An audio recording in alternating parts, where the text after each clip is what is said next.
Hello everybody and welcome to a video on the Constructive Criticism YouTube channel. I'm Spencer, host of Constructive Criticism and Limited Time Only, two podcasts about getting better at Magic the Gathering. This is Wednesday Night Warrior, and today we're doing another Tech Talks. So during the Tech Talks, I like to go over decks that did well at a certain event, and go over all of the major players in that. So this weekend we had a Birmingham GP that was standard, and one of the decks that did really well was Black-Red Aggro. And so I want to cover that and kind of talk about the deck and the different technologies that different players used and go over it overall. So with that being said, let's dive right in. So we have Pinto's Black-Red Vehicles list. This is 2 Chandra, 2 Karn, 3 Heart of Kiran, Goblin Chain Whirler. This one is playing Inventor's Apprentice, Scrap Heap Scavenger, Walking Ballista, 1 Cut Ribbons, and then a Braid and Unlicensed Disintegration as the rest of its removal. The sideboard does have another Cut to Ribbons, no 1-mana removal spells anywhere in the 75, so that's something that we can know here. The deck, plays 0 swamps, as we can all see. 4 Canyon Slough, 4 Dragon Skull Summit, 4 Spire of Industry, and then an Ether Hub to bring it up to 13 black sources. Its only black is obviously, the Cut to Ribbons Flashback, the Unlicensed Integration, and the Scrap Heap Scavenger. The rest of the deck is mostly red, with the sideboard being like Doomfalls, and some other sideboard cards. Overall, this list looks pretty stock. A lot of the things that you might have been playing against online. Martin Juza is next.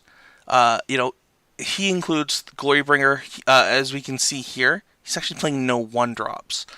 Instead going for 1-mana removal in the form of Magma Spray. I don't know how I feel about this. We don't have Karns here. It's a little bit less of an aggro deck, a little bit more of a black-red mid-range deck. Going up to 25 lands versus the 24 that the last player played. I think this is totally okay. We have 4 Walking Ballista, things like that. Kind of trying to beat the mirror match, you could say, by playing more of a mid-range game plan. We have Matt Brown. He was on the 2 Karn, 2 Chandra plan. He still had a Glorybringer, Bomat Couriers, and then we have our first look at Soulscar Mage. I actually really like the Soulscar Mage versions of this deck. I think it's a little bit better.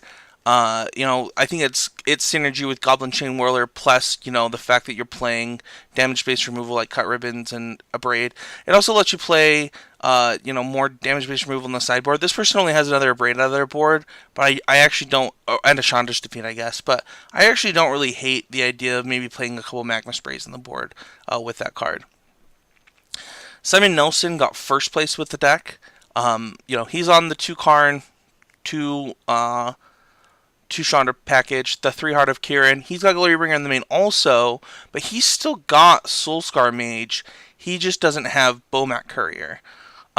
So, still playing kind of a mid-range game plan, but with a couple of 1-drops, and he is also playing Magma Spray. So this is kind of closer to what I was talking about. We do have some Chandras in the board. We have a Contempt, Heartless Pillage. There's lots of mid-rangey cards in the board. He's even got an Agrath Flame. Fire Cannonade. It's a very diverse sideboard. I'm sure that we could clean that up a little bit. But overall, I like the idea of Soulscar Mage plus Chain Whirler, and then the Planeswalker split I'm a pretty big fan of. And I also like the fact that, we've got the 4 Braid in the main, a couple Magma Spray. I think this deck does a really good job of playing that aggro mid-range game. Luke, Southworth's list, we're kind of back on that Inventor's Apprentice. Like I said, I don't know that I like this as much as the synergies you can get outside of that. But, this deck is more aggressive playing Bomat Courier. It's still on the 2-2 sideboard, the 2-2 Planeswalker plan. But it can board into the mid-range deck with those Glorybringers, another land, another Chandra, things like that. Even Siege can gain command of the board, and it does have those Magma Sprays. So it's kind of like how they're constructing their 75s, rather than just saying this is the correct 75. A couple of these lists have different things that they could be doing. I'm really not a fan of the Inventor's Apprentice. I think it forces you into playing cards you might not want to play. It doesn't crew Heart of Kiran itself, so that's a problem.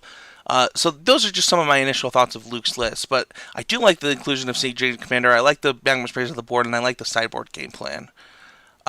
Next up we have another black-red list. This one is playing 5 main deck Planeswalkers and 3 Chandras, 2 Karns. We only see 2 Braids, but we see 2 Cut Ribbons, all the way up to 4 Heart of Kiran, and we have the 4 Beaumont Courier still, 4 Hexcrab Peep Scrounger.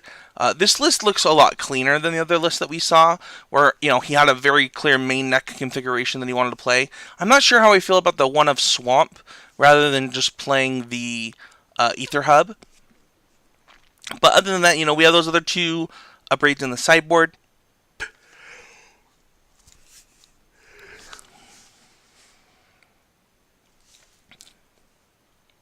Got a couple of Harvesters. One Fatal Push. I'm sure that right now, like if this player could play the tournament over, they'd probably make this a Magma Spray for the mirror match. But other than that, I think, we have the other land on the board being, Scavenger Grounds. We have Argos Bloodfest. So we have game plan against most of the decks. So if we kind of look at all what these decks are doing, they're all trying to do the same thing somewhere in their 75. The only thing that's really different here, I think, and we can kind of focus on Simon's list, the winner, is that Soulscar Mage versus the Nerd Ape, right? Versus what's it called? Inventor's Apprentice. And I think that because of the fact that, if you look at Simon's list, he included extra magma sprays. So he's got, these, there's 7, 8, 9, 10, 11, 12, 13, 14, 15, 16 spells in his deck. Being able to really turn on that Soulscar Mage a little more often, you don't have to have an artifact in play. Playing those Glorybringers main deck. The other thing that we see in his list is he's playing Cinder Barons and a Swamp. So, he's playing 25 lands, but he's only playing 2 Spire of Industry and playing other lands in its place. I don't know how I feel about that either, but I do like Soulscar Mage. I think that this deck wants one more Walking Ballista somewhere in the 75. But overall, I think that this deck, we can see that there's clearly something. And now it's about finding the flex slots and improving upon it. He used a Walking Ballista as a flex spot. He chose to play Soulscar Mage. This player, chose to play a Swamp rather than an Ether Hub. The Beaumont Couriers versus not Beaumont Couriers, Goblin Chain Whirlers, and all the lists. So it kind of just depends on what you're looking your main deck plan to be like, and then what you want to sideboard into. I think that's a really good place for a deck to be, and I think that's why Black-Red is here to stay. Obviously, being, 6 of the top 8 is a huge indicator also, but the technology that's here it's pretty spread out across all the decks. It's not like anybody had something super different other than maybe the Siege Gang Command shot of the board here. We see, I think that's basically it. That's like the main piece of technology that's super duper different. I think that some of the lists are playing Argos Bloodfast, and I think that that's correct depending on how your sideboard plan wants to go.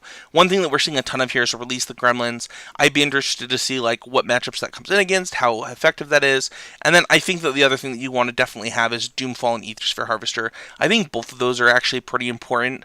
Doomfall comes in so many matchups, is so powerful, and most of these lists are going to have them. So, but Black-Red getting Duress and some of the other black cards, as well as just being a great aggro deck, just makes this deck a very versatile deck and something we want to look at. So that's it, looking at the tech talks for this week. A little bit different than my other ones. Let me know if you thought about the free form of this one, kind of looking over the deck lists a little bit and just talking about major differences and things that I like and don't like. So thanks everybody for watching. Don't forget to check out puremtgo.com as well as patreon.com/cgamemedia. Thank you so much. We'll see you guys all next week, and you have a wonderful day.